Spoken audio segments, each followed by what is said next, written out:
Mia.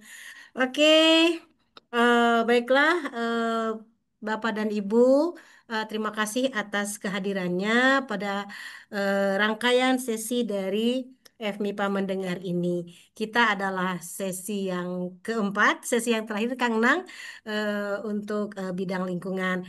Nah, berkenan kiranya salah, saya izin dulu. Saya izin membuka kegiatan ini dengan ucapan Bismillah. Assalamualaikum warahmatullahi wabarakatuh. Waalaikumsalam. Waalaikumsalam warahmatullahi wabarakatuh. Baik, kesempatan pertama mungkin kita apa berharap ada eh, sepatah dua patah kata atau banyak kata dari padekan kita untuk membuka kegiatan kita hari ini kepada Prof. Iman Rahayu. Dipersilahkan, mangga Prof. Baik, terima kasih Bu Leo. Assalamualaikum warahmatullahi wabarakatuh. Selamat siang, salam sejahtera Bapak Ibu sekalian. Terima kasih atas kehadirannya, undangan kami, dan terima kasih panitia yang sudah menyelenggarakan FMIPA mendengar sesi 4 begitu ya dalam kaitan Dies FMIPA yang ke-67.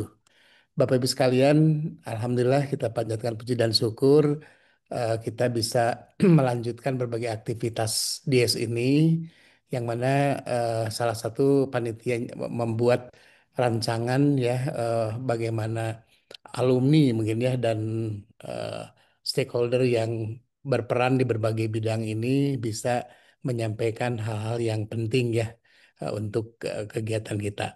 Nah, pada saat ini juga hadir alumni-alumni ya Bapak Ibu dosen, mungkin juga mahasiswa yang ikut bergabung. Terima kasih. Kita akan mendengarkan nih sharing dari Pak Nang ya dari Bapeda Sumedang ya Pak ya yang akan menjelaskan bagaimana tantangan dalam pengembangan wilayah Jatinangor ini, kawasan Jatinangor. Nah, tentunya kami berharap mudah-mudahan kami MIPA salah satunya Unpad pada umumnya bisa berkontribusi ya untuk pengembangan wilayah kawasan Jatinangor ini sehingga bisa bermanfaat berdampak bagi masyarakat. Nah, mungkin bagaimana kolaborasi yang diperlukan sampai saat ini itu dengan pemerintah ya dengan industri. Nah, mungkin juga dengan pihak-pihak terkait sebagai mitra dari Fakultas MIPA diperlukan sekali begitu. Apalagi ada peran alumni ya bagaimana menguatkan ya engagement dengan kampus sehingga kita bisa memunculkan ya berbagai karya sivitas akademika FMIPA ini untuk masyarakat. Itu saja sekali lagi saya ucapkan terima kasih udah waktunya nih Pak Nang dan Bapak Ibu sekalian yang sudah hadir. Barangkali demikian. Assalamualaikum warahmatullahi wabarakatuh. Waalaikumsalam. Waalaikumsalam warahmatullahi wabarakatuh. Terima kasih Pak Dekan atas sambutannya dan biasanya kita akan ada sambutan berikutnya dari Ketua Pelaksana yaitu Pak Kusnahadi Susanto. Berhubung beliau sedang ada kuliah, kita lanjutkan saja untuk mendengarkan eh, hal-hal penting dari tantangan dalam pengembangan wilayah kawasan Jatinangor ini. Tapi sebelumnya izinkan saya untuk menyampaikan kurikulum vitae dari Pak Nang. Eh, Pak Nang ini bernama lengkap Enang Lukmanul Hakim SSC MM. Beliau adalah saat ini bekerja di Badan Perencanaan Bapeda di Kabupaten Sumedang. Beliau juga lulusan atau alumni dari Universitas Pajajaran dari statistik S1-nya. Kemudian beliau melanjutkan manajemennya di Unsap dan saat ini beliau hadir sebagai sekretaris di Bapeda Kabupaten Sumedang sejak tanggal 8 Agustus 2025 sampai sekarang. Nah, pertama-tama tentunya kami sangat berterima kasih sekali kepada Pak Nang yang berkenan untuk sharing tentang hal-hal terkait tema hari ini. Nah, untuk kegiatan hari ini kita persilahkan langsung Pak Nang untuk sharing keilmuannya. Mangga share screen di sini. Mangga Pak Nang, waktu dan layar kami persilahkan. Mangga Bapak. Baik, terima kasih. Assalamualaikum warahmatullahi wabarakatuh. Waalaikumsalam. Salam. Pak Dekan, Pak Wakil Dekan, beserta Bapak Ibu sekalian ya, Pak eh, Tendi juga dari IKA, tidak disebutkan satu persatu ya. Eh, Kami haturkan terima kasih atas nama pribadi juga atas nama Lembaga Bapeda di Kabupaten Sumedang telah diundang pada acara FMIPA Mendengar hari ini. Tentunya ini merupakan salah satu apa ya media komunikasi yang sangat berharga bagi kami untuk mengkomunikasikan terkait dengan apa yang akan dilakukan dan apa yang kira-kira dapat kita laksanakan bersama-sama untuk membangun Kabupaten Sumedang khususnya dan wilayah Kecamatan Jatinangor pada umumnya. Izin untuk share screen ya Bapak Ibu yang terhormat.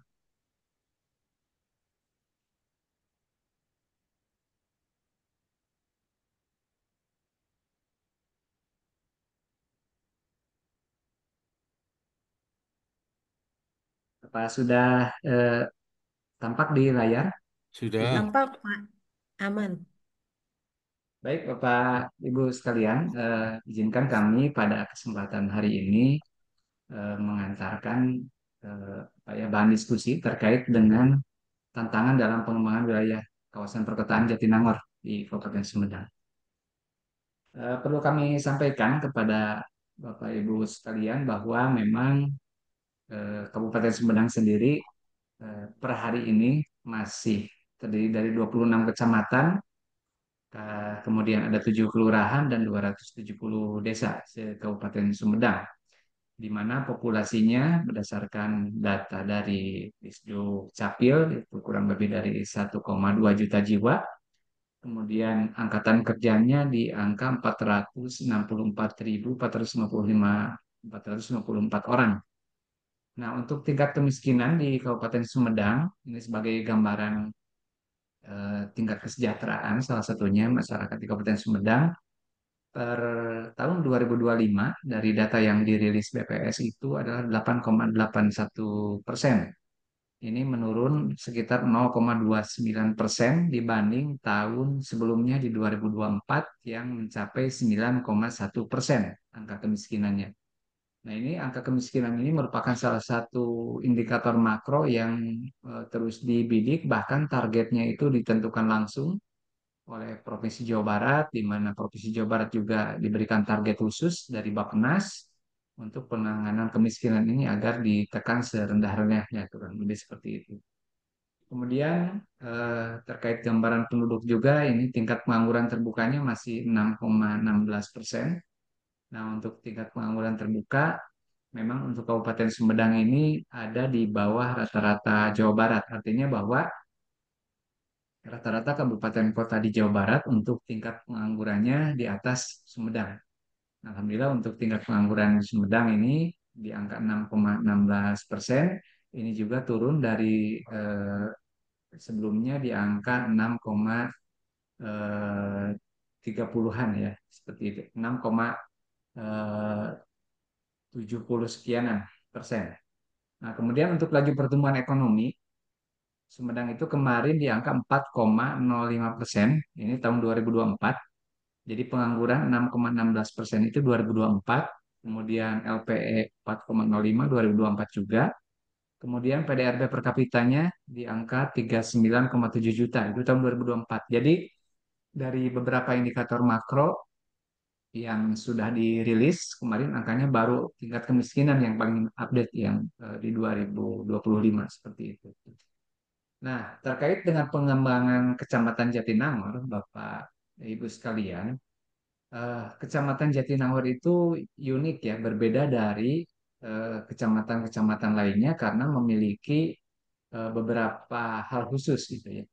Nah, menyikapi hal tersebut, pemerintah daerah Kabupaten Sumedang telah mendorong bahwa Kecamatan Jatinangor ini ke depan akan dikembangkan menjadi sebuah kawasan perkotaan di dalam wilayah Kabupaten Sumedang. Jadi konsepnya itu bukan apa ya wilayah administratif khusus setingkat kabupaten kota bukan, tapi kawasan perkotaan dalam wilayah eh, pemerintah Kabupaten Sumedang, di mana untuk cakupan wilayahnya ini ada 5 kecamatan, yaitu Kecamatan Jatinangor, Kecamatan Cimanggung, kemudian Kecamatan Tanjung Sari, kemudian Kecamatan Sukasari, dan Kecamatan Pemulihan. Nah, untuk kawasan perkotaan Jatinangor ini kita mengenal ada kawasan inti dan kawasan sekitarnya gitu ya. Untuk kawasan inti, kebetulan Jatinangor itu seluruh desa yang ada di Jatinangor masuk ke dalam kawasan perkotaan.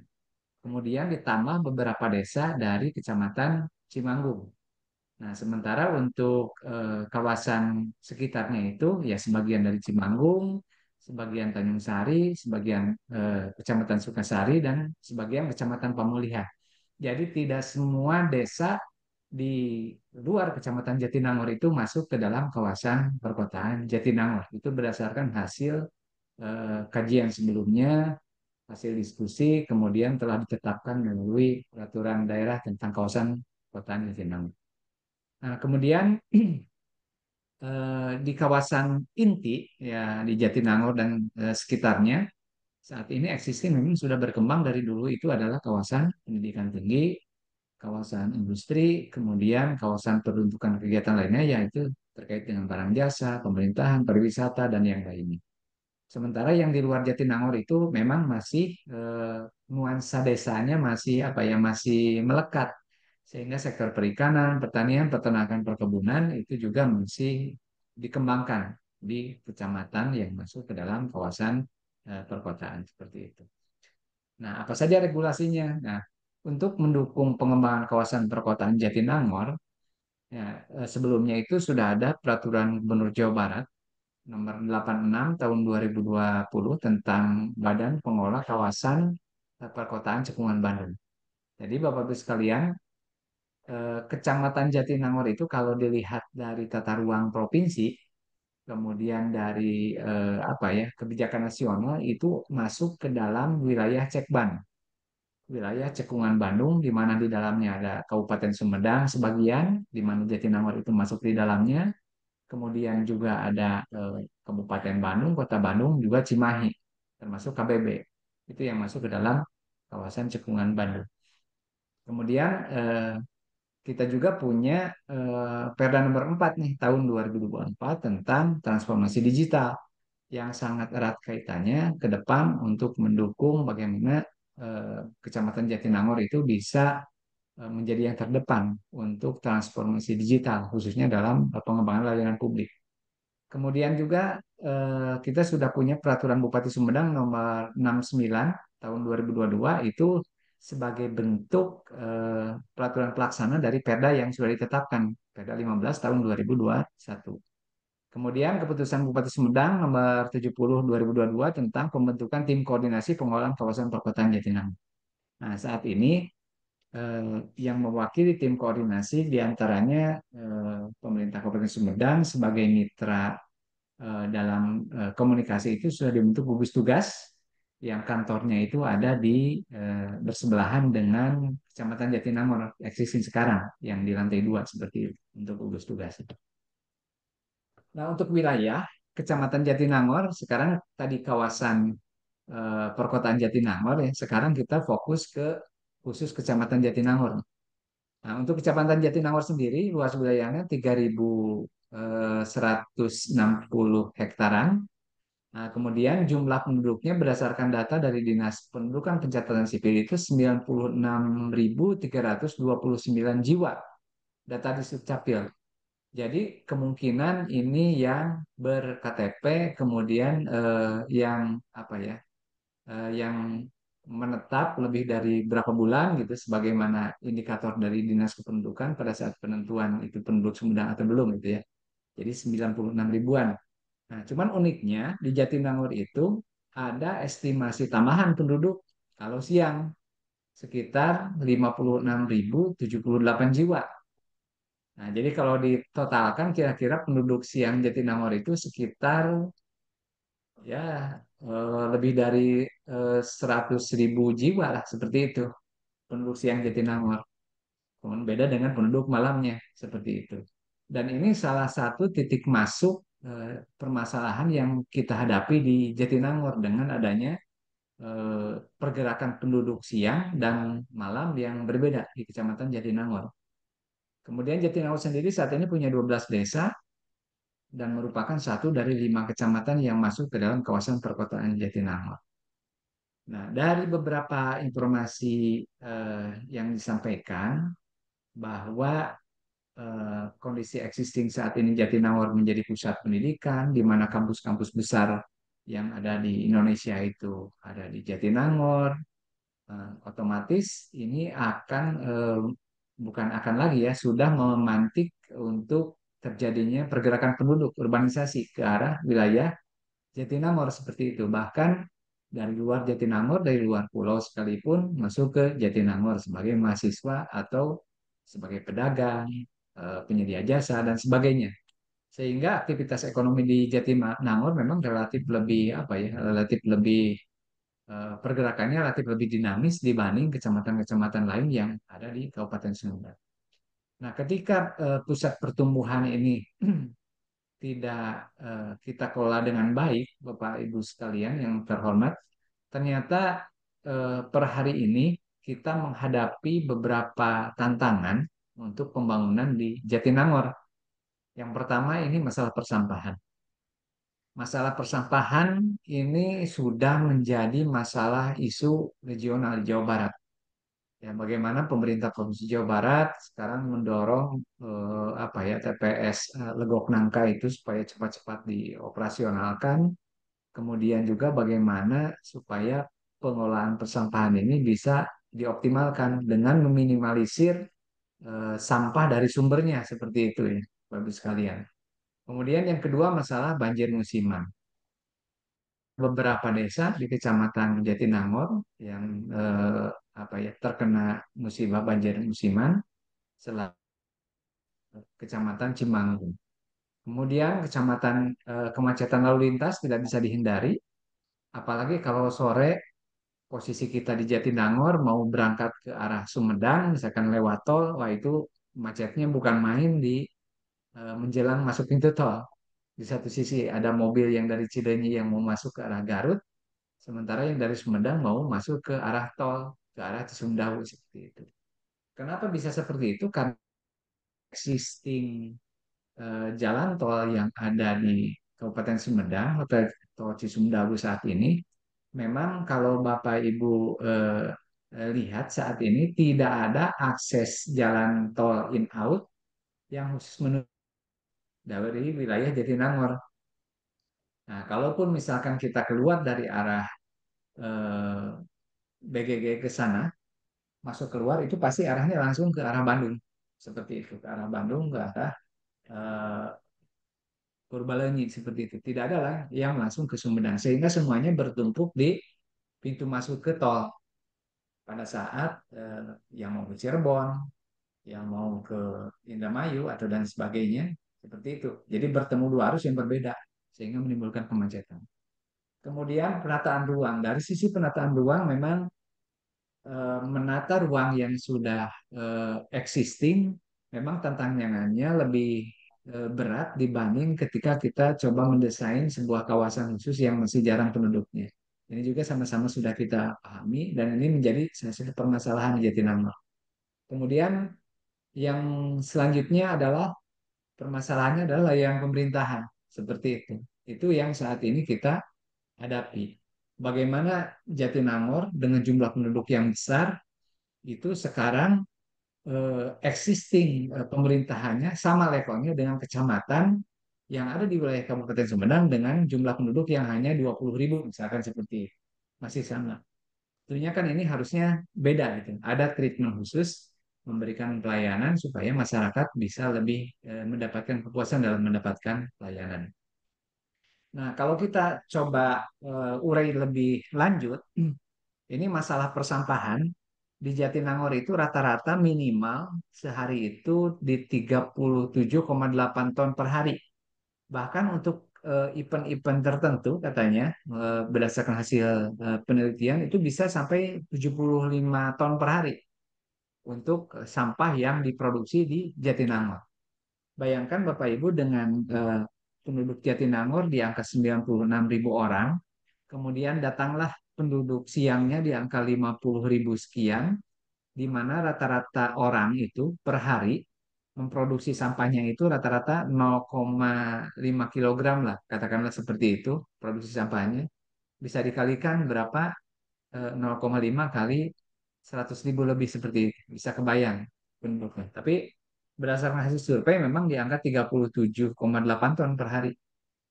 Jadi bisa kebayang. Ini permasalahan yang serius di Jatinangor sehingga tidak mengherankan ketika pagi-pagi di hari tertentu itu sampah bertumpuk ya di jalan ke arah eh, Kiara Payung maupun di jalan utama misalkan di dekat apa ya itu di dekat Jonas ya sering menemui tumpukan-tumpukan sampah seperti itu.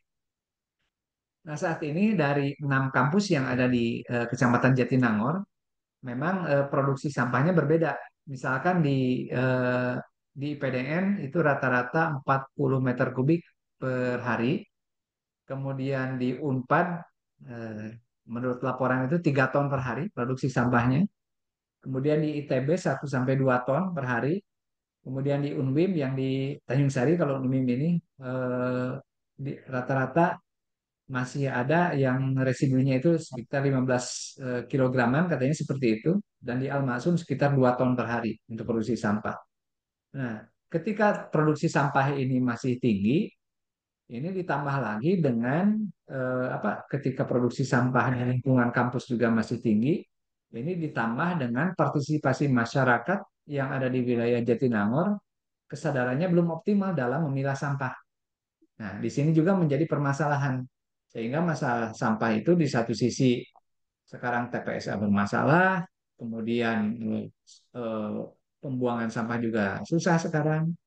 Jadi rata-rata sekarang itu sebagian ditarik ke daerah Ciberem ya, TPSA Ciberem, dan sebagian lagi kita di pemerintah Kabupaten Sumedang sedang berupaya sekarang membuka untuk yang TPSA Cijeruk seperti itu. Kemudian terkait banjir musiman. Jadi ini diakui atau tidak, semakin banyak alih fungsi lahan ya, terutama di wilayah hulu. Kemudian juga sering terjadi luapan di sekitar Sungai Cimande dan saluran drainase yang kurang memadai. Ini sebagai contohnya di sekitar Jalan Nasional yang depan kampus, kemudian depan Jatos dan sebagainya, itu sering terjadi genangan-genangan air seperti itu ya. Yang tentunya kalau tidak diantisipasi ini luapannya akan sangat membahayakan. Kemudian kemacetan lalu lintas. Kenapa ini bisa terjadi? Karena memang kalau kita lihat di wilayah Jatinangor dengan luas lahan yang terbatas itu belum memiliki tempat parkir umum yang memadai. Kalau kampus kita percaya sudah punya tempat yang sangat memadai di dalam kampus, tapi untuk yang di luar kampus, untuk parkir umum ini relatif sangat terbatas di Jatinangor seperti itu. Sehingga akibatnya kendaraan itu parkir di sembarang tempat seperti itu. Kemudian kurang tertatanya masyarakat, kurang taatnya terhadap protokol lalu lintas sudah pasti.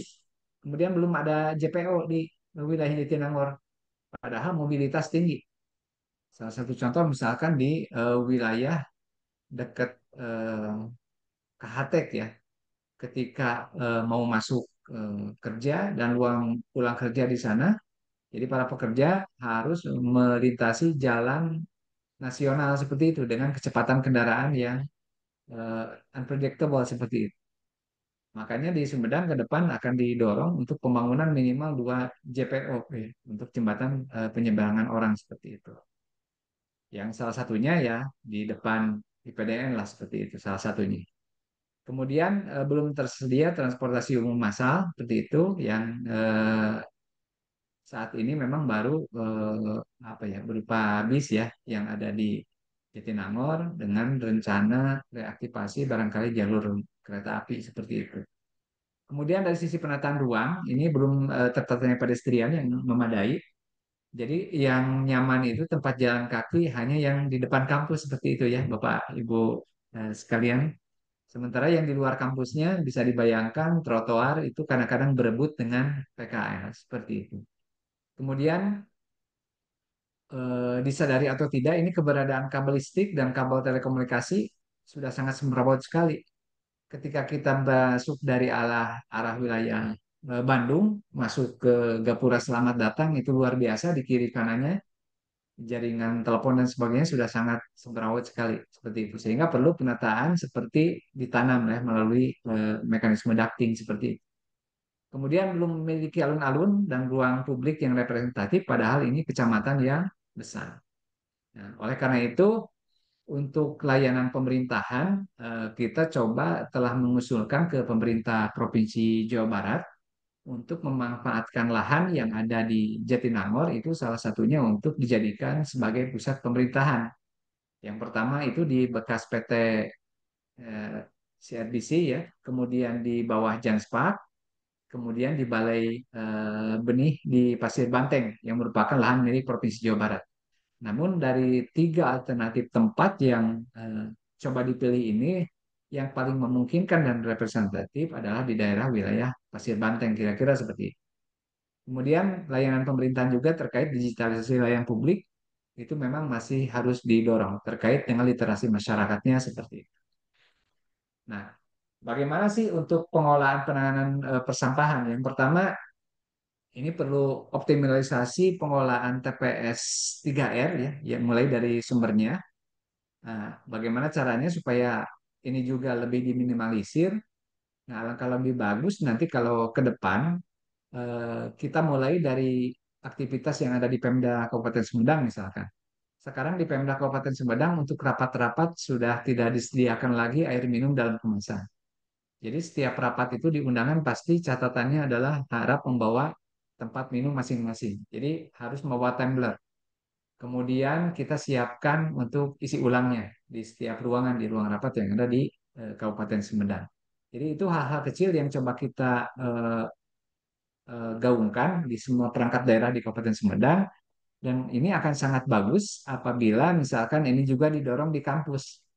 Jadi ada semacam himbauan ke mahasiswa untuk membiasakan membawa tempat minum masing-masing gitu ya, membawa tumbler supaya meminimalisir produksi sampah plastik seperti itu. Kemudian penguatan kelompok masyarakat pengolah sampah coba kita upayakan melalui Dinas Lingkungan Hidup dan Kehutanan Kabupaten Sumedang dan pengembangan TPSA Cijeruk. Jadi TPSA Cijeruk ini, Bapak Ibu sekalian, posisi saat ini untuk bangunannya sudah terbangun dari APBN. Yang menjadi permasalahan itu adalah akses masuk sekarang. Jadi dulu akses masuk ke TPSA Cijeruk itu dibangun oleh Pemda Kabupaten Sumedang sebelum jauh-jauh hari ada penduduk di sekitar itu. Nah, kemudian dibangun, ternyata setelah jalan dibangun dan TPSA belum dioperasikan, ternyata ya banyak juga penduduk yang membangun perumahan, rumah-rumah pribadi di sekitar jalan tersebut. Sehingga pada saat sekarang kita mau uji coba, masyarakat sekitar menjadi keberatan seperti itu karena aroma dan sebagainya. Solusinya karena memang untuk kawasan Jatinangor ini sudah menjadi atensi Pak Gubernur Jawa Barat, ke depan pemerintah Kabupaten Sumedang akan membebaskan lahan akses masuk ke wilayah TPS Cijeruk saat ini di perubahan anggaran sekarang, dan nanti dari Pemprov Jabar yang akan membangun akses jalan masuknya dari wilayah Rancakalong seperti itu. Jadi nanti jalur masuknya lebih pendek. Mudah-mudahan mulai tahun 2026 di pertengahan itu penggunaan TPSA Cijeruk bisa lebih optimal seperti itu untuk pengolahan akhir persampahan residu-residu yang tidak bisa dikelola di kecamatan, kemudian di desa dan sebagainya. Hanya sisanya saja dikirim ke Cijeruk seperti itu. Kemudian terkait dengan sumber daya air, eh, ini sangat diperlukan sekali adanya pelestarian daerah hulu ya. Antara lain di sekitar Gunung Malayang, Gunung Gelis, dan Gunung Karengi seperti itu. Kemudian pembuatan embung di wilayah Sungai Cisalada, Sungai Cikuda, Sungai Cibesi, Sungai Citari, Sungai Citalungun. Kemudian normalisasi skala das. Nah, pada saat terjadi bencana banjir beberapa waktu yang lalu, ini dampak lingkungannya luar biasa sekali sehingga beberapa ruas aliran sungai coba kita koordinasikan dengan BBWS karena menjadi kewenangan BBWS bersama dengan pemerintah Kabupaten Sumedang untuk melakukan normalisasi di beberapa aliran sungai seperti itu. Sehingga luapan-luapan itu kemarin bisa sedikit dikurangi ya pada saat puncaknya musim hujan. Itu terkait dengan dua hal, persampahan dan sumber daya air. Dan kalau kita lihat khusus untuk Unpad ya, untuk tempat sampah sudah mempunyai TPA kalau untuk laporan.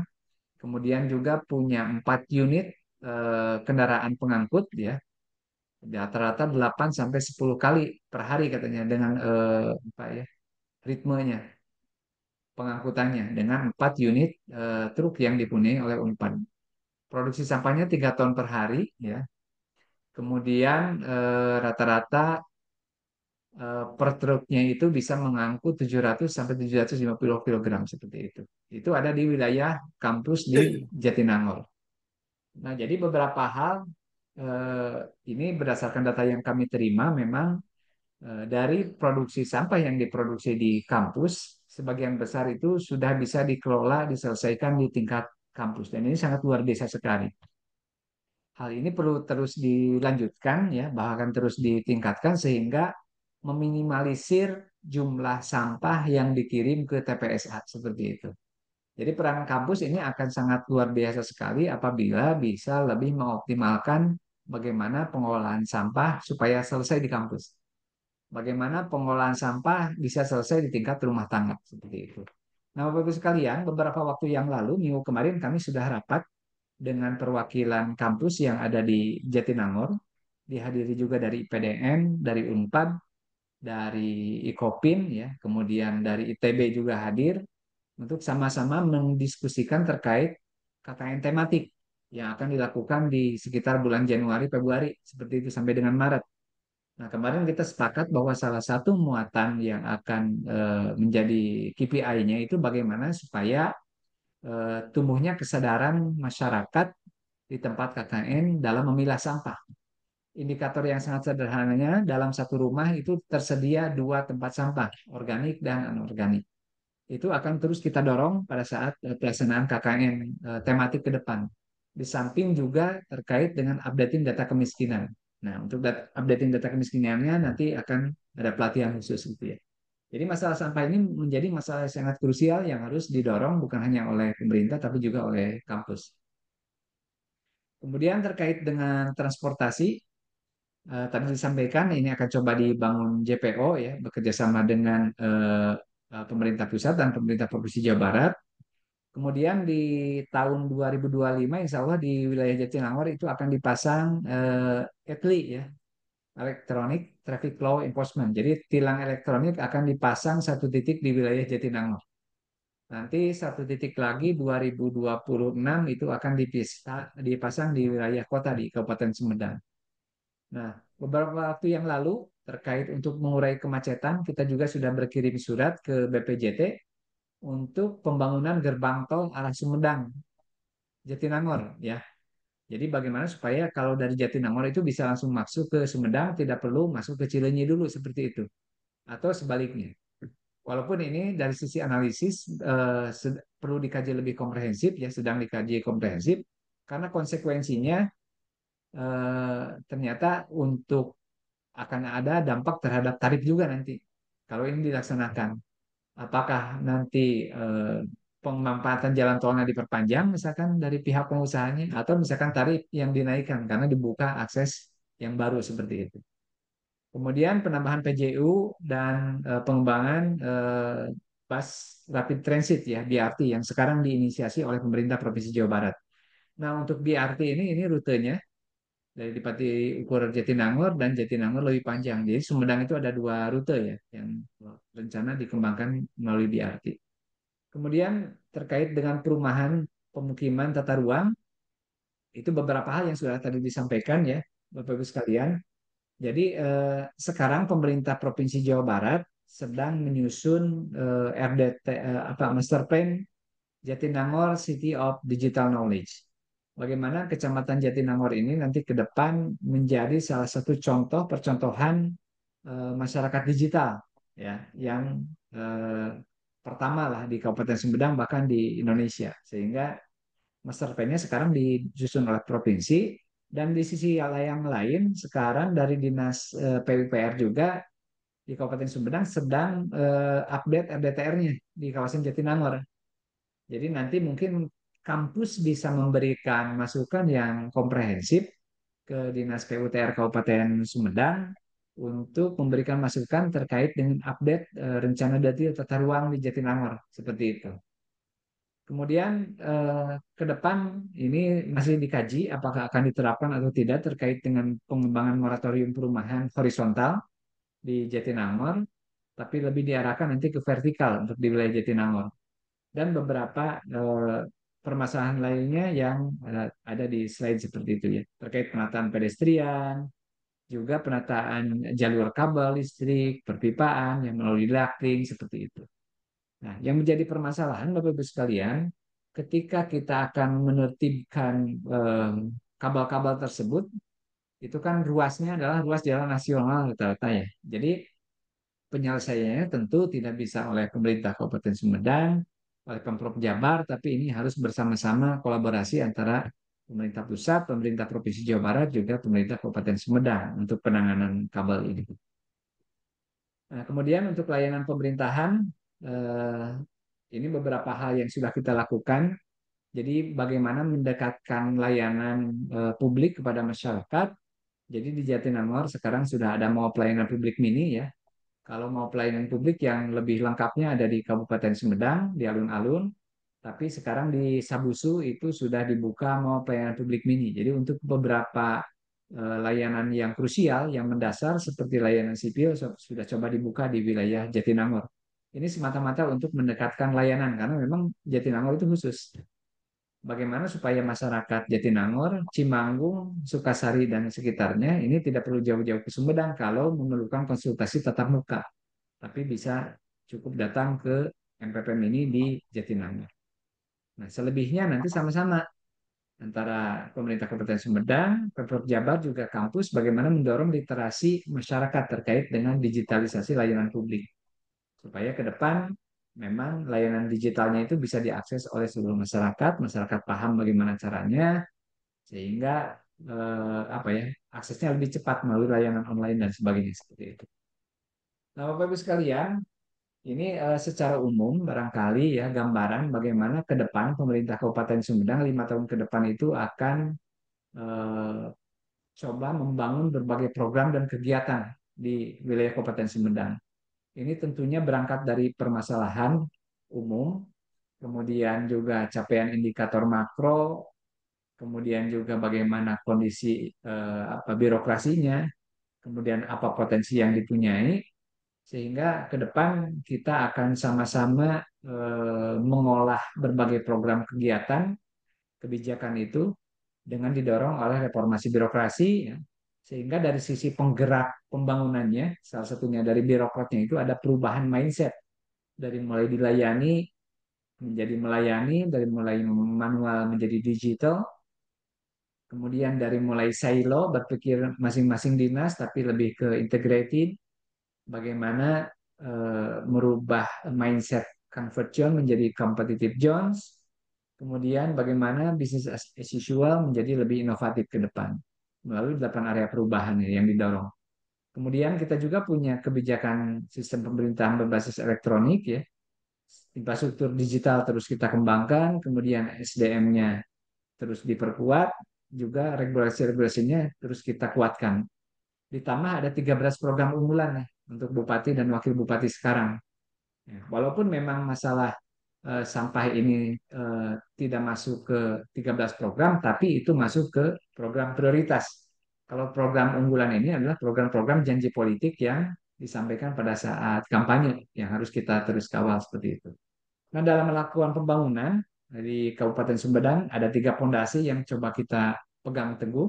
Yang pertama agama, bagaimana supaya pembangunan ke depan lebih terarah, bagaimana budaya supaya tetap membumi, dan teknologi supaya bagaimana pembangunan di Kabupaten Sumedang bisa diakselerasi. Kemudian pendekatan pembangunan, dan di sini barangkali peran kampus yang sangat krusial, karena pembangunan itu memerlukan kerjasama bersama pentahelik ya, antara akademisi, kemudian dunia usaha, bisnis, kemudian community, Bagaimana juga pemerintah dan media bisa bekerja sama. Tentunya ini support kampus yang ada di wilayah Jatinangor khususnya dalam mendukung program pemerintah tentu akan sangat krusial.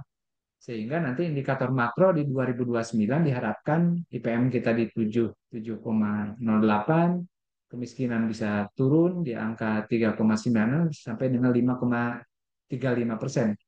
Nah, Bapak Ibu sekalian, terkait angka kemiskinan memang kalau dihitung secara kasat mata, secara statistik dan sebagainya memang akan sangat berat.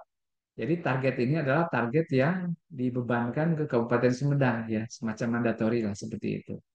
Pengangguran, kemudian Gini rasio, pertumbuhan ekonomi, bagaimana supaya di Sumedang bisa memberikan kontribusi untuk mendukung pertumbuhan ekonomi 8% di tahun 2029 yang nasional. Sehingga Sumedang itu ya harus di angka mendekati 7%, kira-kira seperti itu. Ini tantangannya, Bapak Ibu sekalian, bagaimana supaya ekonomi Sumedang tumbuh 7%, tentu perlu masukan juga dari kampus dan sebagainya, apa yang harus dikembangkan, kemudian bagaimana metodenya dan seperti itu yang lain.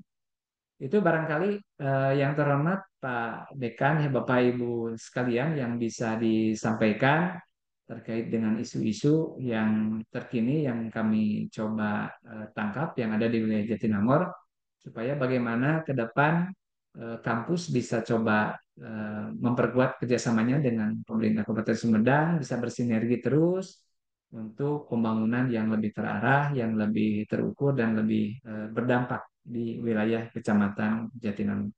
Itu barangkali yang bisa disampaikan, Bu Moderator, ya hatur nuhun. Assalamualaikum warahmatullahi wabarakatuh. Waalaikumsalam warahmatullahi wabarakatuh. Menyimak dari apa yang tadi sudah Pak Nang sampaikan, beberapa apa ya masalah, kemudian sebenarnya pihak dari eh, eh, Pemda sendiri juga sudah berusaha menangani beberapa masalah dan juga mungkin kontribusi dari kampus juga apa juga ada usahanya sehingga sebenarnya kita semua sama-sama saling berusaha untuk membentuk Jatinangor sesuai dengan harapan kita. Dan ini sangat menarik dan terima kasih kami juga bisa mendapatkan insight-insight baru. Begitu banyak yang sudah dikerjakan oleh Pak Nang dan teman-teman dari apa Pemda Jatinangor dan ini sangat berarti sekali. Nah, setelah kita mendengar dari Pak Enang, mungkin kami izin untuk membuka tanya jawab di kesempatan ini. Nah, eh, kita mungkin eh, ada yang bertanya dan mungkin langsung dijawab mungkin ya Pak Enang, biar lebih tuktak gitu ya. Oke, yang sudah raise hand di sini ada Pak Sukono. Mangga Pak Sukono untuk mengajukan pertanyaan atau memberikan saran dan pendapat. Dan nanti yang kedua ada Ibu Mia Uswatun Hasanah. Oke, Pak Sukono dulu mangga Pak. Nah, Assalamualaikum warahmatullahi wabarakatuh.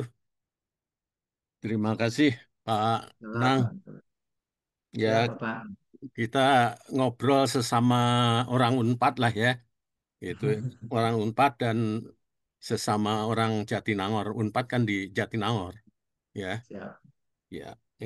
Pertama terkait dengan laju pertumbuhan ekonomi tadi yang 4% itu kira-kira dampaknya terhadap kemiskinan dan pengangguran bagaimana?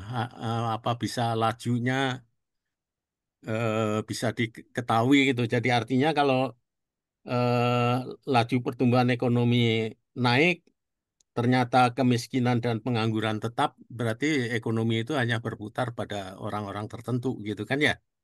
Ya, Ya gitu ya, itu yang pertama. ya, Yang kedua masalah sampah, Pak.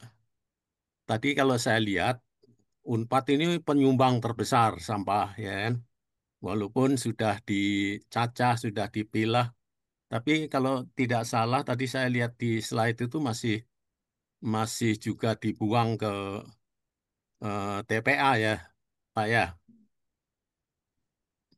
Bagaimana kalau saya setuju kalau misalnya Unpad itu dilarang membuang sampah ke TPA gitu. Biar aja dibuang aja di lingkungan Unpad, biar mikir gitu maksudnya. Biar mikir bagaimana nyari solusinya gitu. Sebab kalau toh akhirnya buang lagi ke TPA kan untuk jangka panjang TPA juga akan jadi masalah gitu. Itu ya. Gimana kalau dilarang ya khususnya Unpad lah. Perguruan tinggi mah kan perguruan tinggi lain kan nyumbang sampahnya kecil-kecil ya, sedikit-sedikit. Unpad paling banyak ya, 4 ton. Dilarang aja membuang ke TPA gitu. Biar aja dibuang di halaman Unpad gitu. Gimana Pak? Kira-kira. Ya, Pak. Ya, itu dulu Pak. Baik. Eh, Terima kasih Bapak atas pertanyaannya. Yang pertama terkait LPE. Jadi LPE Kabupaten Sumedang itu 2 tahun terakhir itu pertumbuhannya melambat, Pak. Melambatnya. Jadi ya melambat. 2023 itu pertumbuhan ekonominya di angka 5,03%.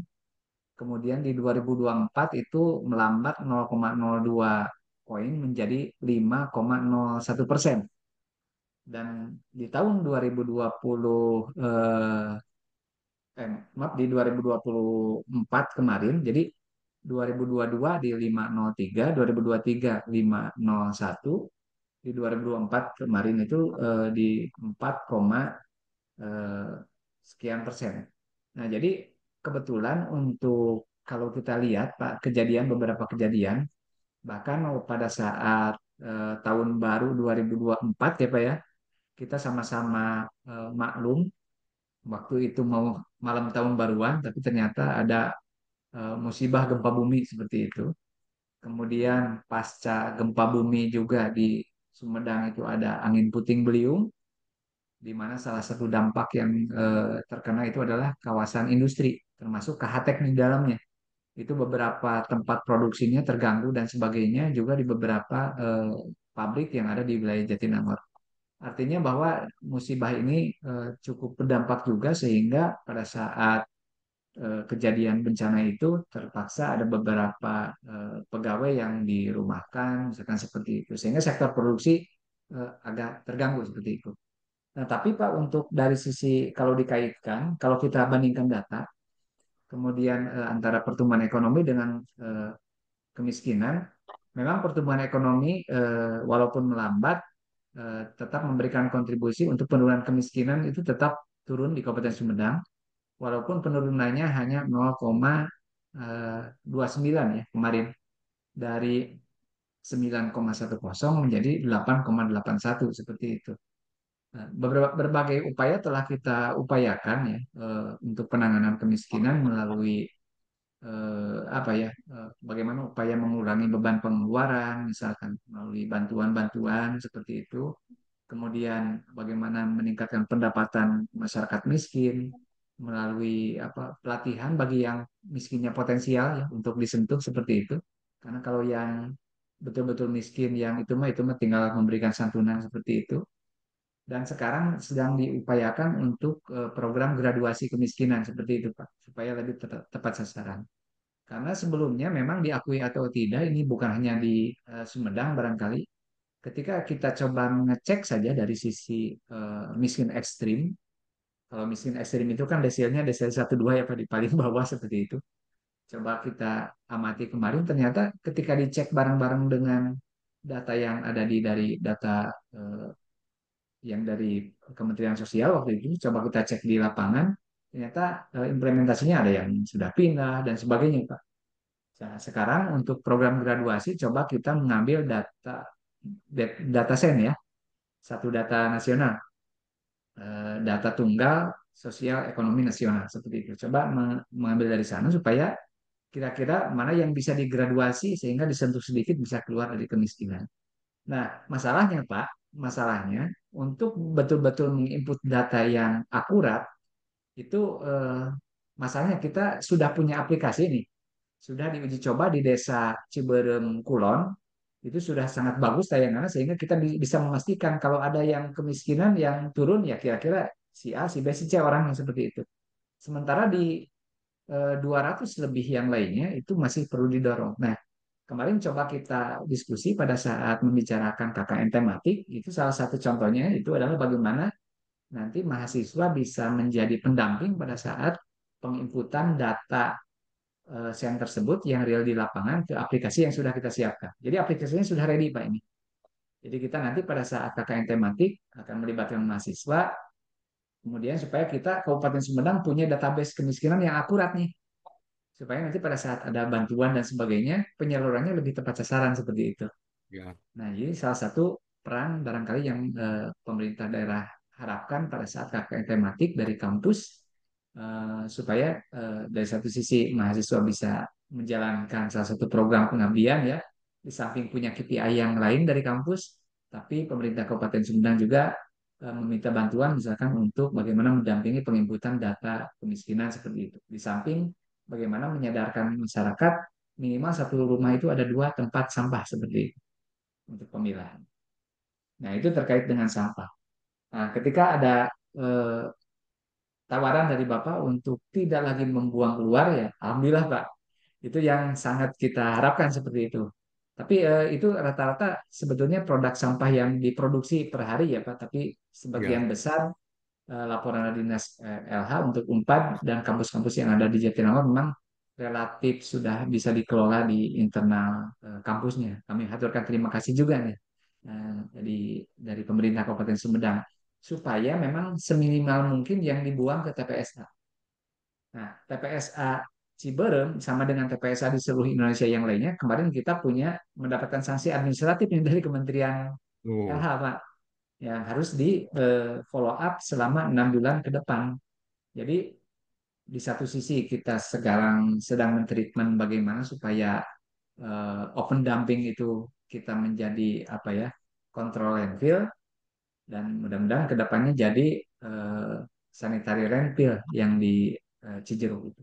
Itu mungkin Pak yang bisa disampaikan. Hatur nuhun nih masukannya Pak. Ya. Oke, Ya. terima Masih. kasih Pak Nang atas sambutannya, apa masukannya dan juga sedikit informasi. Sebenarnya empat juga sudah mengupayakan untuk mencari tempat-tempat yang potensial. Kebetulan kami tim geofisika membantu juga mencarikan tempat yang potensial di dalam dan juga mungkin akan ada semacam insenerator seperti yang ITB buat juga sedang kita kembangkan. Insya Allah nanti Unpad akan tetap membantu untuk mengatasi permasalahan sampah yang tadi kata Pak Sukono kita buang gitu ya. Nah, insya Allah nanti sebelum dibuang, insya Allah nanti Unpad akan lebih sedikit lagi dalam membuang sampah dan diupayakan kita juga mempunyai tampungan sendiri. Itu yang sedang diusahakan saat ini dan kita kebetulan dari teman-teman di Geofisika membantu melakukan studi daerah geofisikanya. Gitu Pak Nang sedikit info dari kami. Ya, Nah, selanjutnya mungkin di sini ada teman kami ada Ibu Mia Uswatun Hasanah yang ingin menyampaikan pertanyaan atau masukan. Mangga Bu Mia. Baik, terima kasih banyak Bu Leo. Terima kasih juga Pak Nang atas pemateriannya. Sangat menarik bahwa ternyata kan tadi sudah disampaikan permasalahan di Kecamatan Jatinangor ini sendiri ada di persampahan, banjir musiman, kemacetan lalu lintas, kemudian penataan ruang dan juga layanan pemerintah. Tapi ada beberapa hal juga yang sebetulnya pernah saya temukan ketika saya turun ke desa sebagai mendampingi mahasiswa. Disampaikan bahwa minat untuk masuk perguruan tinggi dari anak-anak sekolah usia sekolah di Jatinangor juga ternyata tidak setinggi yang diharapkan. Padahal kan kampus pusat pendidikan ya, kita menamai Jatinangor sebagai pusat pendidikan tinggi, di mana kampus-kampus dengan berbagai macam latar belakang sudah hadir di sini. Ada kebetulan waktu itu di Cisempur sampai salah satu warga lokal yang akhirnya berhasil kuliah di Unpad itu merasa tergerak dan akhirnya dia membuat sebuah komunitas namanya Galeri Sebangku.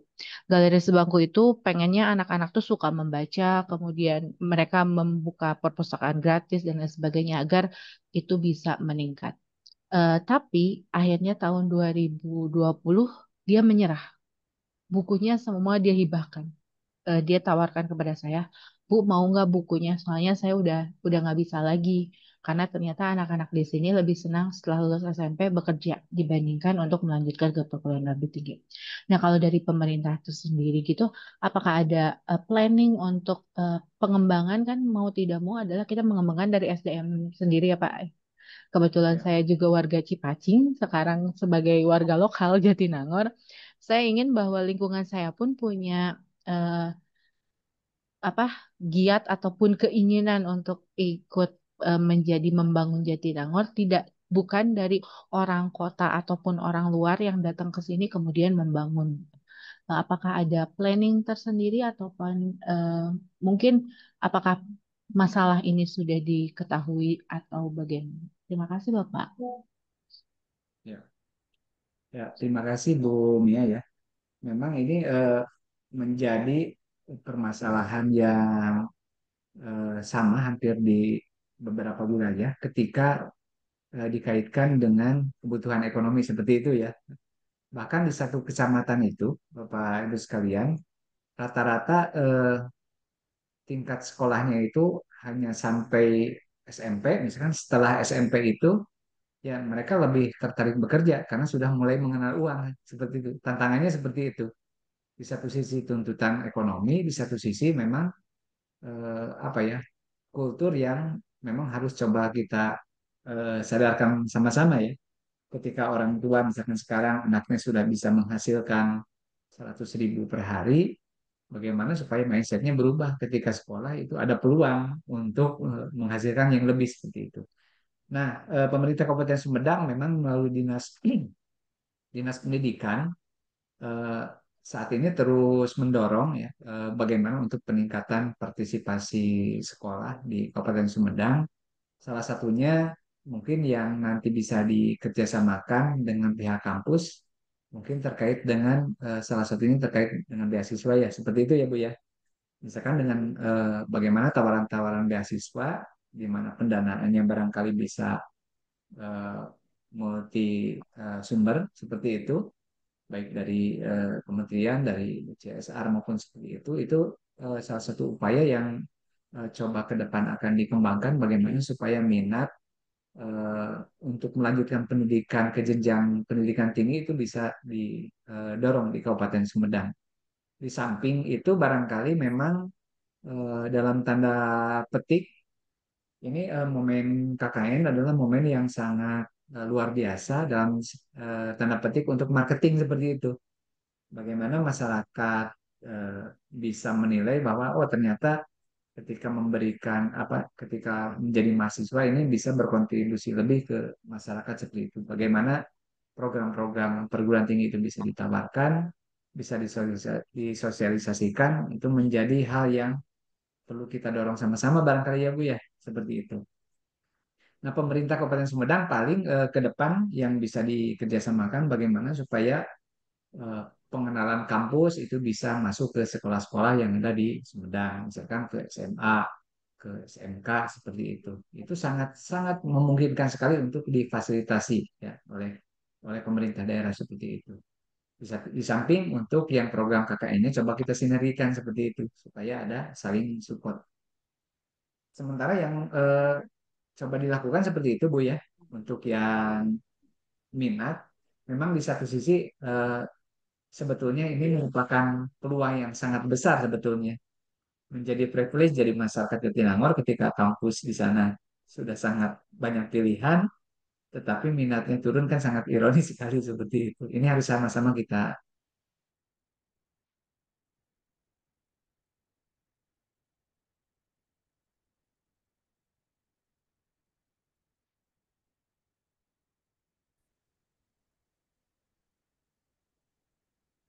Ini Atur nuhun Bu Mia. Mia ya. Ya, Ya. terima kasih Bapak. Oke, terima kasih.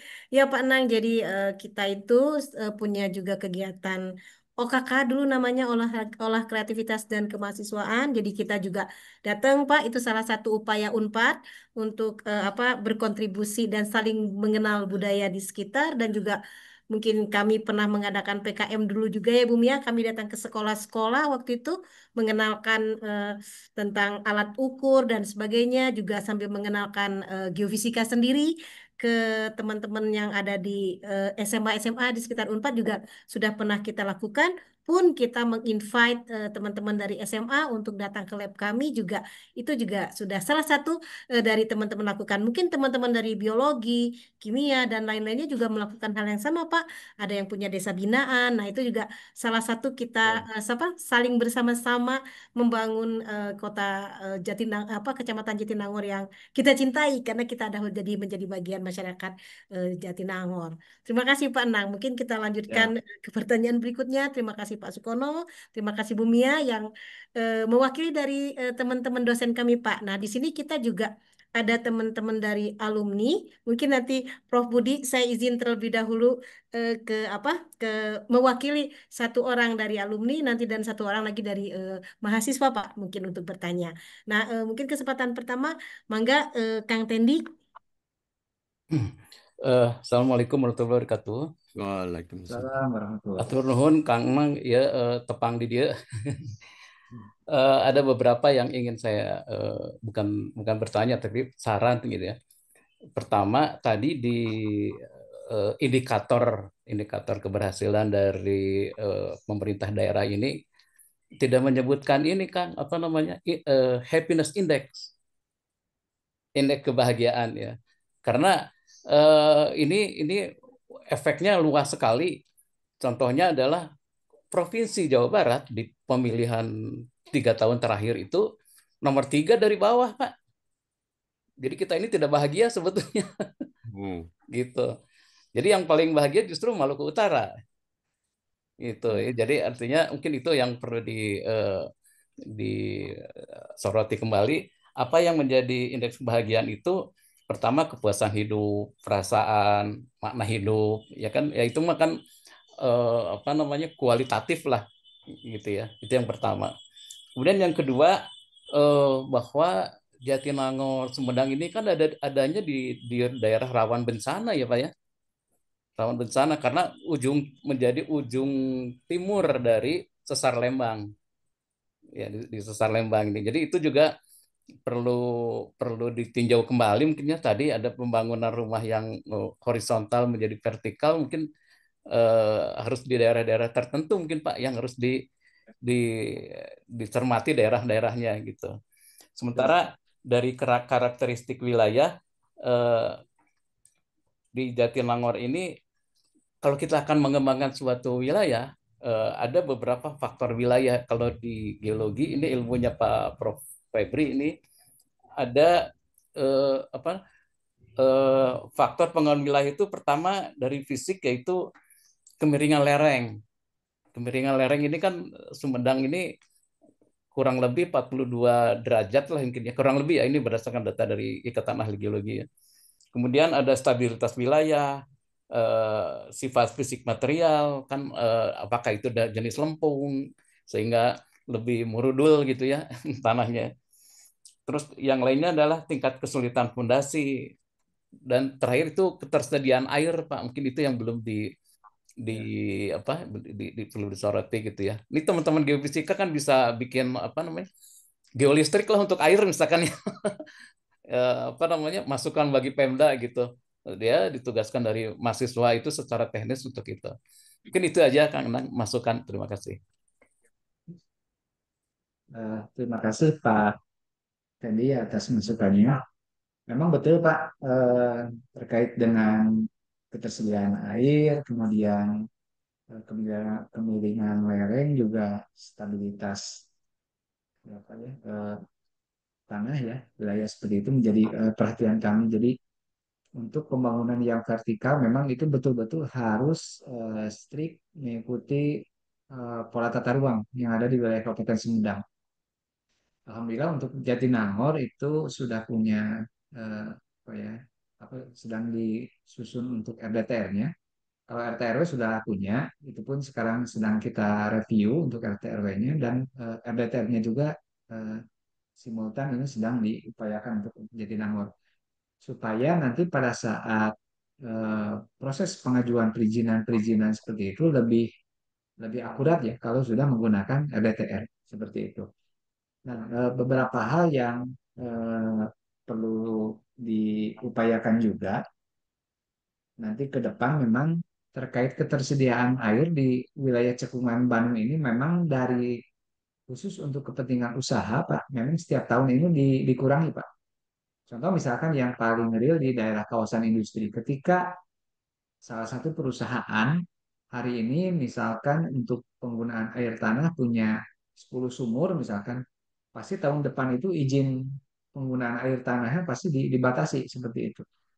Nah, itu yang menjadi tantangan di satu sisi kita ingin tetap mendorong sektor kontribusi industri pengolahan, bagaimana supaya bisa memberikan kontribusi lebih di PDRB Kabupaten Sumedang, tapi di satu sisi ini kaitannya juga dengan pendapatan daerah, pajak air tanah itu tiap tahun menurun. Kenapa menurun? Karena memang penggunaan air tanah itu terus dibatasi di wilayah Cekungan Bandung yang ada di Jatinangor. Nah, sebagai solusinya barangkali sekarang pemerintah Kabupaten Sumedang sedang coba mengembangkan kawasan industri baru yang ada di wilayah Buah Dua Ujung Jaya Tomo yang masuk ke dalam eh, kawasan Rebana seperti itu yang dikembangkan oleh Pemprov Jabar. Nah, kita sudah membidik di wilayah Ujung Jaya juga di wilayah Buah Dua ya di daerah Ciabitali itu sangat dari sisi tanah lebih landai, kemudian akses tol juga lebih mudah seperti itu. Kemudian masuk dekat bandara dan sebagainya ke Patiman juga tidak terlalu jauh. Mudah-mudahan itu ke depan bisa dikembangkan di 5 tahun kepemimpinan Pak Bupati yang sekarang untuk kawasan industri baru. Kawasan perindustriannya sudah di plotting di tata ruang, tinggal sekarang kita coba memasarkan untuk pengelola kawasannya. Nah, siapa yang akan mengelola kawasan supaya semua industri yang ada di Kabupaten Sumedang ke depan diharapkan di kawasan industri baru itu ada di dalam kawasan supaya lebih terkontrol pengelolaan limbah dan sebagainya itu betul-betul bisa dikontrol. Nah, kemudian terkait dengan eh, stabilitas tanah memang eh, perlu juga masukan ya Pak, penguatan ya maksudnya ketika nanti ada revisi RDTR dari PUTR ketika ada undangan misalkan mohon nanti bisa memberikan masukan kalaupun belum ada pertemuan mungkin kalau sudah ada kajian-kajian dari kampus yang menyangkut hal ini mungkin bisa disampaikan ke pemerintah daerah untuk masukan Pak. Seperti itu untuk penguatan supaya betul-betul nanti pada saat penyusunan RDTR-nya betul-betul yang real yang sekarang ada kondisi existing di Jatinangor seperti itu. Mungkin itu ya Pak yang bisa dicoba direspon seperti itu. Selebihnya kami haturkan terima kasih nih atas masukannya. Oke, Kang Tendi, hatur nuhun pisan. Jadi nanti Pak Enang, nanti mungkin kami mungkin akan menggarap juga mungkin teman-teman di luar bidang geofisika yang juga mungkin telah melakukan kajian-kajian. Nanti kita akan menyampaikan ke Bapak. Kebetulan kita sudah melakukan kajian tentang eh, sesar Lembang yang melewati daerah Sumedang itu sudah pernah kita lakukan, Pak. Mungkin nanti kita apa sampaikan. Kemudian kita juga pernah melakukan beberapa jenis pengukuran geolistrik di beberapa daerah selain pencarian sumber air baru dan kita juga menemukan seberapa jauh sumber air bersih, Pak. Jadi sumur-sumur masyarakat itu beberapa ada yang sudah terkontaminasi misalnya. Nah, itu juga menjadi bagian dari kajian-kajian kami dan mungkin juga nanti bisa kita delivery kepada Pak Nang dan kawan-kawan sebagai apa ya, masukan atau sebagai bahan kajian dan sebagainya itu sudah kami lakukan. Mungkin juga nanti kami dari Departemen Geofisika sudah melakukannya, Pak. Sebenarnya kami melakukannya itu bertahap, tidak dalam waktu 1 tahun ini, Pak, tapi bertahun-tahun sebelumnya, termasuk kita mengkaji sungai-sungai yang ada di daerah Jatinangor juga. Insya Allah nanti jika kami diberi kesempatan, jadi mungkin kami juga akan berkolaborasi dengan teman-teman dari prodi lain yang juga mungkin menemukan hal-hal yang akan bersama-sama kita bersinergi untuk membangun Jatinangor. Jadi nanti mungkin mohon waktu dan kesempatannya nanti kami akan confirm ke Kang Enang. Hatur nuhun sebelumnya Pak Tendi, hatur Ya, nuhun mengingatkan beberapa hal yang sudah kami lakukan dan mungkin memang sampainya masih di tataran hasil penelitian dan belum sempat di delivery atau sebagian sudah di delivery tapi masih terseparasi gitu Pak. Jadi belum terfokus ke mungkin ke pihak yang bisa Bapak. Jadi kita saling diskusi. Hatur nuhun sebelumnya Kang atas waktunya dan juga Pak Enang juga sangat menarik masukannya tadi. Dan selanjutnya mungkin kita dengarkan Pak, ini ada salah satu lagi wakil dari mahasiswa. Ini ada Kang Wibi. Nanti setelah itu mungkin baru ke Prof. Budi yang juga salah satu apa ya peneliti matematik di daerah eh, Sumedang. Beliau juga sangat banyak penelitiannya di daerah Sumedang. Nah mungkin untuk kesempatan pertama kita minta ke Kang Wibi, mangga Dek Wibi. Ya, terima kasih banyak atas kesempatannya, Bu. Terima kasih juga Pandang atas paparannya. Perkenalkan, saya Wibianto, mahasiswa Magister Matematika gitu ya, yang kebetulan ini sedang meneliti tentang optimisasi pengumpulan sampah dan ya termasuk untuk mempertimbangkan emisi karbonnya gitu. Yang ingin saya tanyakan adalah apakah Bapeda itu memiliki data yang berkaitan dengan pengolahan sampah ya, termasuk tadi TPS atau titik sumber sampah mana aja gitu yang berkaitan dengan TPSA Cijeruk tadi. Dan kira-kira bagaimana prosedur untuk mengakses data tersebut gitu Pak? Barangkali ada kesempatan untuk kolaborasi yang lebih lanjut gitu ya. Karena seringkali ada kendala dari suatu penelitian itu kurangnya kita bisa mengakses data real gitu yang sulit atau bahkan sama sekali tidak ada gitu. Begitu Pak, barangkali. Terima kasih. Baik, untuk yang data teknis terkait persampahan ya Pak, mungkin nanti kami sampaikan PIC ya dari Dinas Lingkungan Hidup mungkin ya, PIC dari Dinas Lingkungan Hidup supaya lebih mudah komunikasi. Nanti saya coba sampaikan untuk kontak personnya ya, biar bisa mudah komunikasi secara langsung, secara lebih intens dan lebih detail seperti itu ya Pak ya. Mungkin itu untuk data ya. Oh iya, baik. Terima kasih Pak. Ya, Baik, terima kasih nih Pak Nang. Ini sudah memberikan apa ya informasi menarik nih buat mahasiswa kita. Nah ini selanjutnya saya bacakan ini dari Prof Budi. Beliau mengatakan terima kasih Pak Nang atas paparannya yang menarik. Seperti yang kami ketahui, Kabupaten Sumedang memiliki Perda nomor 1 tahun 2020 tentang Sumedang Puseur Budaya Sunda. Nah, bagaimana implementasi yang dapat dibangun melalui kerjasama dengan akademisi maupun masyarakat? Nah, itu pertanyaannya di kolom chat oleh Prof Budi. Mangga Kang Pak Nang untuk di disampaikan seperti apa kira-kira? baik, terima kasih. Jadi Perda 1 itu terkait dengan Sumedang Pusat Budaya Sunda itu sebagai salah satu apa ya, salah satu upaya pemerintah Kabupaten Sumedang bagaimana melestarikan nilai-nilai budaya Sunda yang ada di wilayah Kabupaten Sumedang khususnya. Karena ternyata dari sekian banyak kajian dan sebagainya, memang kekayaan budaya di Kabupaten Sumedang itu relatif sangat banyak, bukan hanya kesenian, bukan hanya apa ya, bukan hanya kesenian, bukan hanya eh, aktivitas-aktivitas kebudayaan, tapi memang faktual untuk bukti-bukti sejarah yang mengarah ke situ juga tersedia di Kabupaten Sumedang. Nah, kalau kita baca di peraturan daerah nomor 1 tersebut, memang banyak sekali nilai-nilai yang bisa diimplementasikan, bahkan di program unggulan Pak Bupati itu, yang tadi disampaikan ada 13 program unggulan adalah bagaimana mengimplementasikan nilai-nilai Sumedang Pusir Budaya Sunda di lingkungan pemerintah dan masyarakat, seperti itu. Nah, artinya bahwa di sana ada nilai-nilai yang bisa dikembangkan, ada Dasa Marga Harja ya, kemudian ada juga Rawayan Jati Sunda, kemudian bagaimana masyarakat juga diingatkan terkait dengan nilai filosofis insun medal insun medangannya supaya dibangkitkan kembali.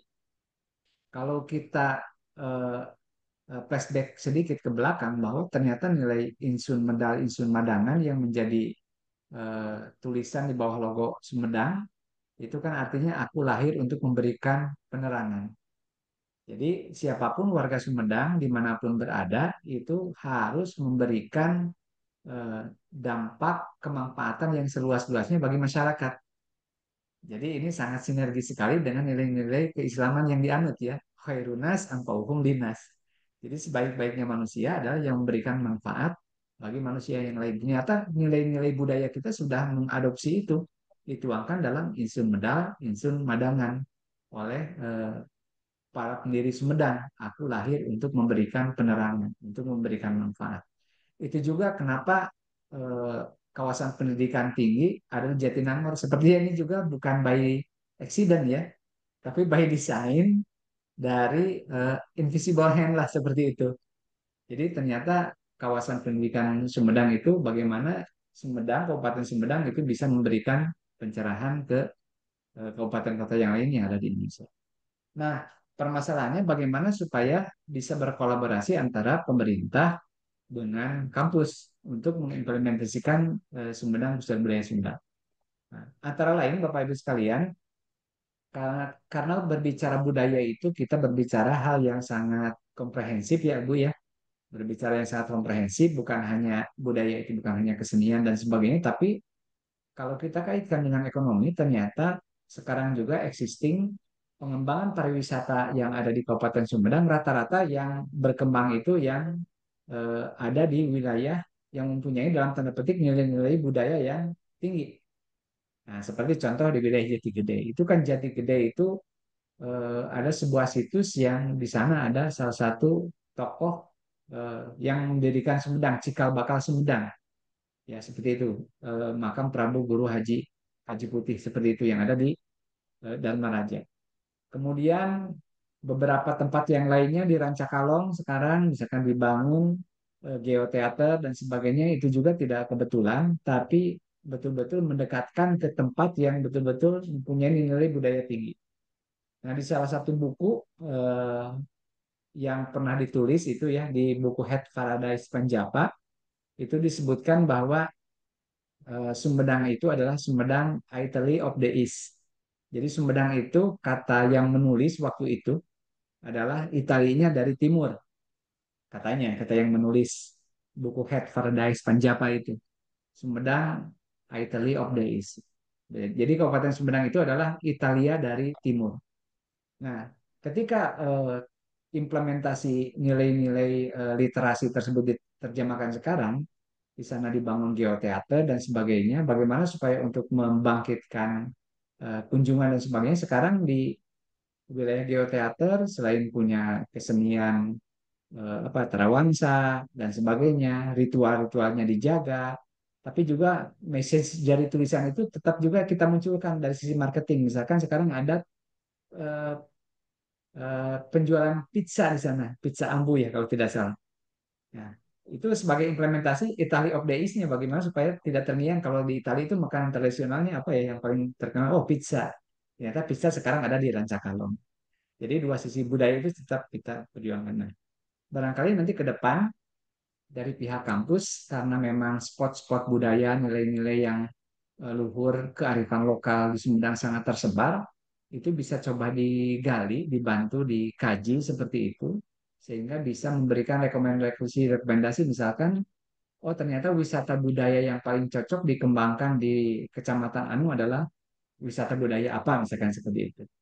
Kemudian ketika membangun brand, misalkan pusat kuliner, temanya apa, misalnya, supaya bisa cocok dari sisi marketingnya dikaitkan dengan budaya dan sebagainya. Selain khususnya nanti yang terkait dengan bagaimana menanamkan nilai-nilainya. Tapi dari sisi marketingnya juga itu bisa kita kaitkan dengan hal-hal yang terkait dengan ekonomi, pengembangan ekonomi. Jadi budaya itu bukan hanya untuk budaya, tapi budaya bagaimana supaya budaya itu bisa menjadi nilai pengungkit untuk apa ya membangun Kabupaten Sumedang ke depan.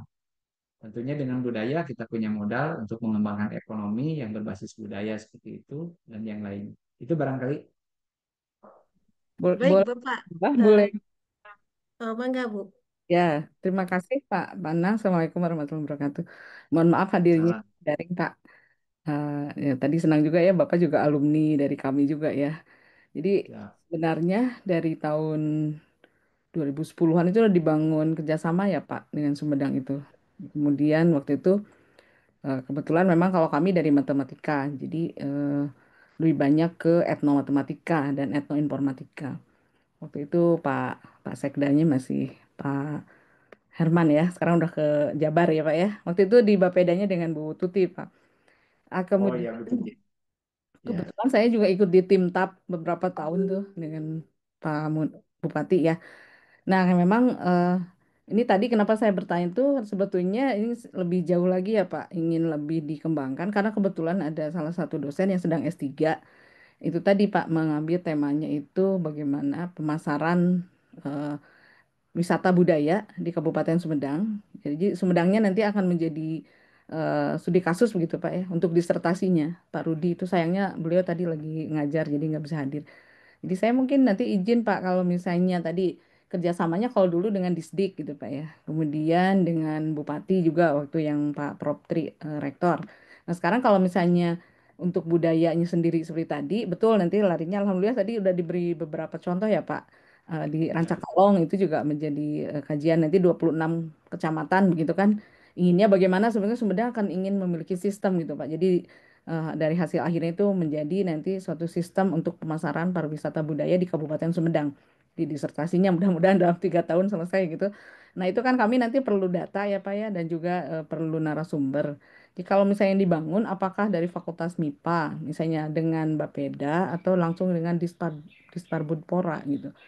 Mungkin kami minggu awal-awal November insya Allah mau ke sana Pak. Kan saya kebetulan orang Sumedang juga Pak dari Buah Ya, saya. siap. Siap, Bu.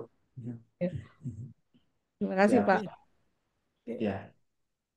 Ya, mungkin kalau konsultasi kalau ke Bapeda memang lebih makro ya, Bu ya. Ya, Lebih makro, tapi kalau untuk secara lebih komprehensif mungkin akan lebih pas dengan Tabudpora atau Kabupaten Sumedang seperti itu.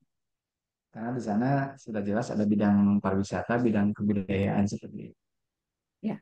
Ini nanti langsung aja ya Pak ya. Mungkin Pak ini ya dengan Pak Nandang ya kalau nggak salah. Ya, Kak. betul, betul, Pak Nanang. Betul. Baik Pak, terima kasih insya Allah mudah-mudahan bisa ke Bapeda juga nanti. Siap, Atau siap. Nuhun Bu Leo. Atur nuhun Prof. Tadi itu Pak Nang tadi seperti yang tadi kami sampaikan bahwa kita itu fakultas yang besar, kita banyak juga program studi dan semuanya sudah pernah berkontribusi dan mungkin nanti kita akan coba apa ya kolaborasikan bersama apa yang kami Fakultas MIPA bisa sumbangsihkan kepada apa Ya. Jatinangor nanti kami sampaikan semoga kami bisa ikut berperan serta dalam membangun kawasan Jatinangor, terutama menjawab pertanyaan-pertanyaan atau masalah-masalah yang tadi sudah sangat Bapak tangani dengan baik gitu ya. Pemda Jatinangor sudah berusaha semaksimal mungkin menanganinya. Nah, kami sangat berterima kasih nih Pak Nang sudah apa ya menyempatkan waktu dan tenaganya juga pada kegiatan ini. Oh ya, ini ada satu pertanyaan terakhir mungkin ya sebelum kita close Pak. Ini tentang bagaimana peranan BLUD dalam peningkatan PAD di Jatinangor Sumedang. Mungkin ini pertanyaan terakhir kali ya Pak. Mangga Pak. Oke, PAD ya, Bu ya. Oke, jadi untuk PAD memang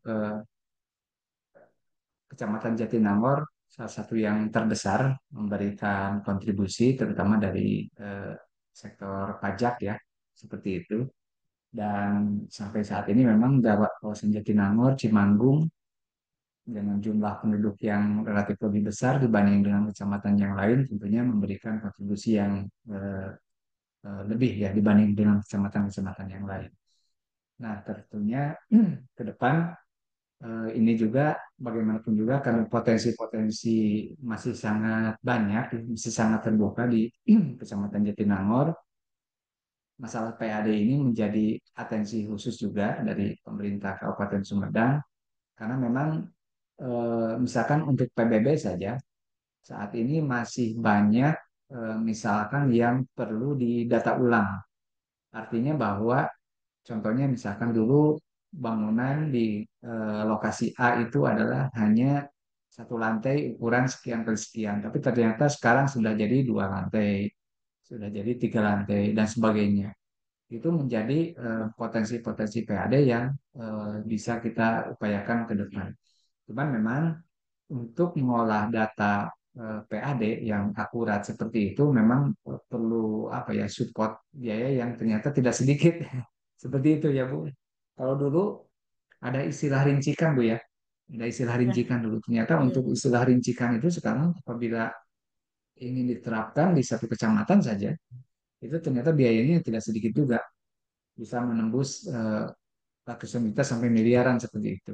Di tengah-tengah betul. sekarang kondisi keuangan yang menjadi fenomena nasional sekarang di Iya, mana transfer keuangan daerah pada turun, ya. iya Provinsi juga betul turun, betul. ya. Sumedang Efisiensi juga Pak. turun hampir 200 hampir 240 miliaran turun juga Sumedang transfer keuangan daerahnya. Jadi ini menjadi tantangan di teman-teman di Badan Pendapatan Daerah bagaimana supaya mengejar eh, apa ya potensi-potensi PAD yang ada di Kabupaten Sumedang khususnya di Jatinangor. Itu barangkali Bu. Oke, terima kasih Pak Nang. Ini adalah apa ya, tantangan kita semua nih di tengah semua efisiensi, kita tetap harus apa ya, semangat gitu ya membangun. Kalau kami di bidang pendidikan, Bapak mungkin di bidang wilayah gitu ya. Semoga kita sama-sama bisa tetap berkontribusi di tengah keterbatasan kita gitu ya. Terima kasih sekali nih Pak Nang. Sebelum nanti akan ada penyerahan sertifikat. Sebelumnya izinkan kita mungkin mengambil foto dulu sebelum di close. Boleh. Bapak dan Ibu yang bisa membuka eh, apa layarnya, mangga dipersilahkan. Izinkan kami mengambil foto eh, scene yang pertama gitu ya. Mari Bapak dan Ibu kasih senyum yang termanis. Satu, dua, tiga. Oke, yang kedua ya. Oke, selanjutnya yang kedua. Satu, dua, tiga. Masih ada Jai? Oke, ada satu lagi layar yang ketiga. Oke lah, satu, dua, tiga. Oke, nah sebelum berakhir, izinkan kami menyerahkan secara virtual eh, sertifikat dari kami sebagai ucapan terima kasih kepada Pak Nang, saya Eleonora, sangat mewakili teman-teman dan mendampingi Bapak pada hari ini sebagai moderator. Nah, ini adalah sertifikat Pak secara virtual, mohon diterima kepada Pak Nang El Hakim SSCMM sebagai kontribusi sebagai narasumber di MIPA Mendengar. Terima kasih. Semoga kita sama-sama bisa bersinergi ya Pak. Mungkin bisa foto berdua gimana ya caranya? Dengan Pak Nang gitu. Dipin, Bu, Eh, dipin. dipin ya. Oke, dipin dulu bisa Jay. Oh, harus sama host, Bu. Oh iya sama host ya. Ini kita nggak tahu hostnya siapa Bu Dia. Ya. Jadi Ibu sama Pak Nang dipin. Ya. Oleh Oke, host, Bu. Siapa mangga hostnya? Pak hostnya nih siapa nih? Makanya Budi ya.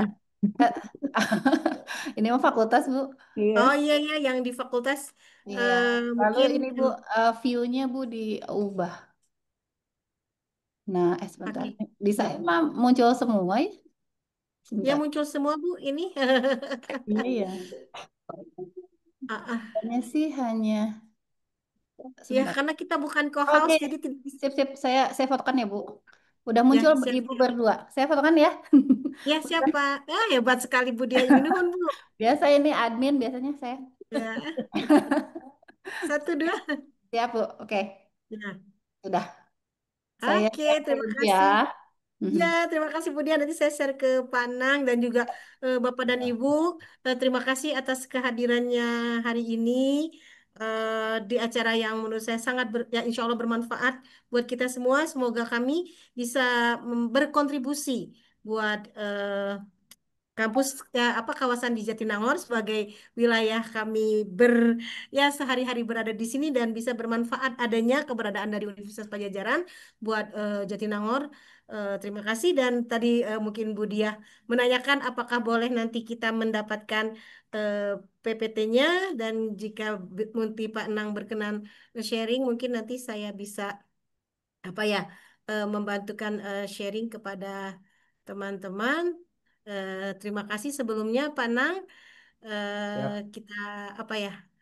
Kita tutup kegiatan kita hari ini dengan ucapan Alhamdulillah. Alhamdulillah. Terima kasih Pak Alhamdulillah. Nang. Tuhan. Semoga lancar semua kegiatannya dan sukses tentunya. Dan kami insya Allah akan menindaklanjuti apa yang sudah kita diskusikan hari ini kepada Bapak dan terima kasih juga kepada Bapak dan Ibu, Pak Dekan, kemudian Bu Wade, kemudian juga para Kaprodi, para kepala departemen, teman-teman dosen, teman-teman mahasiswa, teman-teman alumni yang sudah berkenan hadir dan berkontribusi memberikan masukan, teman-teman Tendik, semua yang sudah hadir di ruangan ini. Saya ucapkan terima kasih. Billahi taufik wal hidayah. Selamat sore. Assalamualaikum warahmatullahi wabarakatuh. Hatur nuhun Bapak Ibu. Atur nuhun Panang. Hatur nuhun Pak Pak. Nang. Sami, sami-sami. Atur nuhun. Hatur nuhun. Ya, Ya, Prof Budi ya. iya. Nuhun, Oke, Bu Nang. Desi, hatur nuhun. Oh, Sa sama-sama. Pandin, Kang Dadang itu. Ya, Ya, nanti kita tindak lanjutin lagi Kak Nang yang hal-hal yang sudah kami Siap. catat tadi. Semoga tidak Siap, Kang. bosan. Nuhun, Bu, nuhun. Nuhun, nuhun. Mari kita live nih. Oke, Siap. Pak. Nanti saya kirimkan sertifikatnya, Bapak. Ya, Siap, Mas, siap. nuhun. Assalamualaikum. Mangga, tim host mungkin boleh menutup wallnya. Terima kasih.